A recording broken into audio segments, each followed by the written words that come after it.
बिस्मिल्लाहिर्रहमानिर्रहीम। अस्सलाम वालेकुम नाज़रीन, इरफान हाशमी आपको अपने शो में लंदन से खुशामदीद कहता हूँ। और मुझे आज एक बार फिर इस्लामाबाद से ज्वाइन किया सीनियर सहाफ़ी और तजज़िया निगार इब्राहिम राजा साहब ने। राजा साहब, शुक्रिया आपके वक्त का। जनाब हाशमी साहब। अच्छा सर, कुछ सवालात इन पे तज्जिया आपका आज हम लेंगे। पाकिस्तान के अंदर मरूसी सियासत आज ये कोई नया एपिसोड नहीं है। आसफा को लॉन्च करने की बात की जा रही है। अवाम खाइफ नजर आते हैं, खुसूसन वो तबका जो पढ़ा लिखा है, जिसमें शऊर है। आप इंटीरियर सिंध की बात करें, जहां पर बड़े घर के लोग जब सियासत में आएंगे तो यकीनन वहां पे लोगों की क्या हैसियत है या क्या सोच होगी कि वो इसको काउंटर कर सकें। लेकिन पाकिस्तान के अंदर वो तबका जो यकीनन चाहता है कि तब्दीली आए, और ये भी एक चीज बड़ी जरूरी है, इस पे भी रोशनी डालें कि तब्दीली क्या इस तरह जरूर आएगी कि जब मरूसी सियासत को आप परवान चढ़ाएं और एक खानदान का एक फर्द कई दहाइयों तक हुक्मरानी करता है, फिर दूसरी नस्ल आ जाती है, फिर तीसरी नस्ल आ जाती है, और अब आसफा की बात की जा रही है कि आसफा भुट्टो को लॉन्च किया जा रहा है। हाशमी साहब, इसका अंदाज़ा आप इस बात से लगा सकते हैं जो आपने कहा कि क्या कोई आवाम की भी परवाह होती है या आम कारकुनों की भी कोई परवाह होती है कि बख्तावर भुट्टो साहब की जो मंगनी की तकरीब हुई बिलावल हाउस कराची में, उसके लिए एक बहुत बड़ा अमला बुलाया गया और बहुत ही आला क्वालिटी का और महंगा तरीन जो स्प्रे है उससे उसको पूरे बिलावल हाउस को डिसइंफेक्ट किया गया। फिर उसके बाद हमारी खबर के मुताबिक और हमारे ज़राए के मुताबिक एक अमला बुलाया गया जो सजावट के लिए आया था, और उस अमले के टेस्ट किए गए कि कोरोना टेस्ट किए जाए, और उसके बाद उनको मुंतखब किया गया कि ये अमला सजावट का काम करेगा। फिर वो जो खाने पकाने वाला अमला था उसके भी टेस्ट करवाए गए, और 10 लोगों का अमला मुख्तस किया गया जो कि लोगों से SOPs के ऊपर अमल करवाए, ताकि जो वहाँ पे भुट्टो ख़ानदान के, जरदारी ख़ानदान के अजीज़ो अकारिब जो आ रहे हैं, जो उनके दोस्त आ रहे हैं, उनको कहीं कोरोना ना हो जाए, क्योंकि कोरोना जो है उनके नज़दीक बड़ा ख़तरनाक मर्ज है। और ख़ुद बिलावल भुट्टो साहब उस तकरीब में शरीक नहीं हुए कि उनकी वजह से उनके अजीज़ो अकारिब को, उनकी जो बहन है या उनके जो नए रिश्तेदार हैं, उनको कोरोना ना हो जाए।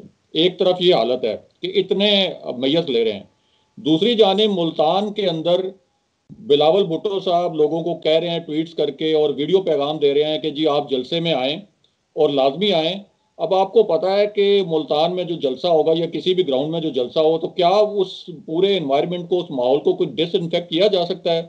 क्या वहाँ पे ये सैनिटाइजर लोगों को उस तरह से फराहम करेंगे? क्या वहाँ पे ये इंश्योर किया जा सकता है कि वो एक सेफ डिस्टेंस के ऊपर वहाँ पे लोग खड़े हों? तो ये तो बड़े ही दोहरे में आ रहे हैं। इसी तरह मरियम नवाज साहिबा का एक ट्वीट आपकी नज़र से गुजरा होगा जिसमें वो कह रही हैं कि मेडिकल स्टूडेंट्स के आप एग्जाम्स ना लें कोरोना की सूरत में, तो ये तो बड़ा जुल्म है, लोगों को कोरोना हो जाएगा। यदि वहाँ आपको जुल्म नज़र आ रहा है और यहाँ आप अपनी सियासत के लिए हज़ारों लोगों को आप कोरोना के मुंह में धकेल रहे हैं, और ये इतनी लीथल वेव है कि ये जो हज़ारों लोग वहाँ पे खुदा ना खास्ता इन्फेक्ट होंगे, ये हज़ारों की तादाद में नहीं, ये अपने घरों वालों को जाके इन्फेक्ट करेंगे, वो और लोगों को इन्फेक्ट करेंगे, उनके जो बच्चे हैं स्कूलों कॉलेजों में यूनिवर्सिटीज़ में इन्फेक्ट करेंगे। यानी एक पूरी आप चेन बनाएंगे पाकिस्तान के अंदर कोरोना की, एक नई। तो लेकिन उनको इस मामले के ऊपर ज़रा बराबर जो है वो एहसास नहीं है कि आप अपने जलसे जो है वो 2 4 5 महीने के लिए मुलतवी कर दें, और यही वो अपोजिशन है जो इमरान खान साहब को कहती थी कि आपने पूरे मुल्क में लॉकडाउन नहीं किया। तो इससे आप यह भी अंदाज़ा कर सकते हैं कि आम लोगों की इनको क्या परवाह है। फिर जब ये कहा जाता है कि ये आम लोगों को भेड़ बकरियां समझते हैं, तो फिर उसके ऊपर ये जो है वो बड़ा माइंड भी करते हैं। दूसरा, आपने बात की मौरूसी सियासत की। आसफा भुट्टो साहब को वहाँ पे वो लॉन्च किया जा रहा है। जाहिर है कि जिस तरह से बिलावल भुट्टो साहब ने बेनज़ीर भुट्टो साहिबा के बाद जो है वो बिलावल भुट्टो साहब ने कमान संभाल ली, इसी तरह मियाँ नवाज शरीफ के बाद वो कमान जो है वो अब मरियम नवाज साहिबा ने संभाल ली। कितने कितने कदावर सियासी शख्सियात हैं इन दोनों जमातों में जो कि वज़रा भी रहे, जिनका एक्सपीरियंस भी रहा। मिसाल के तौर पर शायद वज़ीर आज़म रहे, लेकिन शायद खाकान अब्बासी नंबर 2 नहीं बन सकते मियाँ नवाज शरीफ की जगह मुस्लिम लीग नून के अंदर।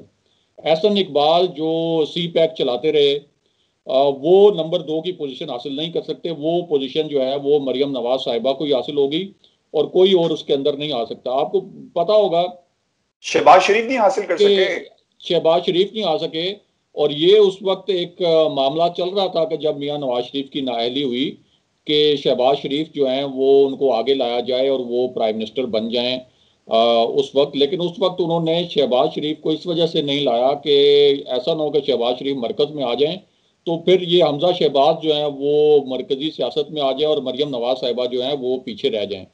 तो ये तो बात ठीक है, ये बात जमहूरियत की करते हैं, आइन की करते हैं, लेकिन ये तो बिल्कुल एक ऐसी मौरूसी सियासत की जानिब लेकर जा रहे हैं। और ये बात भी बड़ा तल्ख लगता है कि ये गुलाम इब्ने गुलाम लोगों को बनाने की बजाय ये लोग जब जुमला इस्तेमाल करते हैं तो कुछ हल्के कहते हैं जो बड़ा तल्ख जुमला आप बोलते हैं। लेकिन ये जो जिस तरह से ये अपना सियासी निज़ाम चलाते हैं और किसी को अंदर नहीं आने देते, उसमें तो यही लगता है। वो रजा रब्बानी साहब जो हैं वो पार्लियामेंट के अंदर आइन की तकरीरें करते हुए रोते हुए नजर आते हैं, वो आंसू भी बहाते हैं। लेकिन क्या वो इसके ऊपर कभी उन्होंने आवाज उठाई है कि ये क्या मौरूसी सियासत आपने चलाई हुई है? मैं इतना तजर्बाकार आदमी हूं, मैं इतना बड़ा पार्लियामेंटेरियन हूं, मैं चेयरमैन सेनेट रहा। आप पहले बिलावल भुट्टो को लॉन्च कर दिया आपने, बिलावल भुट्टो के बाद आप आसफा भुट्टो को लॉन्च कर रहे हैं, तो हमारी क्या जगह है? हम क्या सिर्फ कीड़े मकोड़े हैं इस पार्टी के अंदर? तो ये कुर्बानियां जो हैं ये तो पीपल्स पार्टी के अंदर और भी बहुत से लोगों ने दी, मारे खाई हैं, इनके कारकुन फांसियां चढ़े हैं, तो उनको तो क्या मिला है उन कारकुनों को?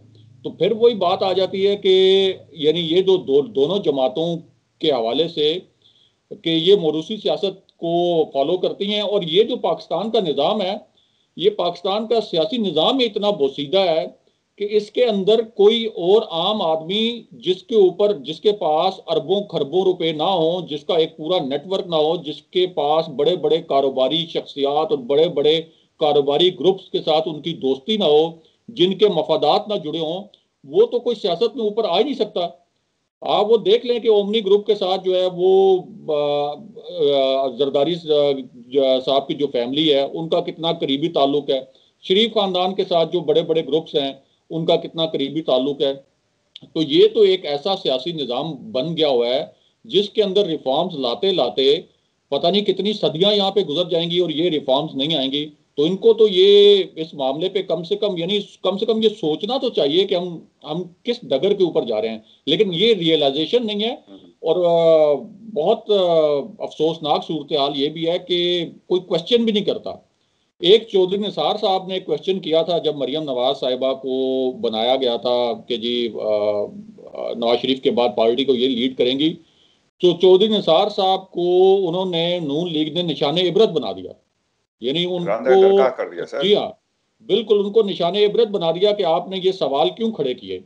और उन्होंने तो ये एक प्रोग्राम में भी कहा था कि मरियम नवाज साहिबा को मैं इसलिए लीडर नहीं मानता कि बच्चे तो गैर सियासी होते हैं, कि यानी उनकी इतनी समझ बूझ नहीं है कि वो इतनी बड़ी पार्टी को चला सकें। ज़ाहिर है नून लीग उस वक्त इक़्तिदार में थी, तो इस वजह से उन्होंने ये बात की थी। लेकिन उसके बाद पूरी एक उनके जो शरीफ खानदान के मियाँ नवाज शरीफ के करीबी लोग थे वो भी सारे, उस वक्त ख्वाजा आसिफ भी बड़े मियाँ नवाज शरीफ के करीब थे, तो उन सब ने एक ऐसी लॉबी बनाई।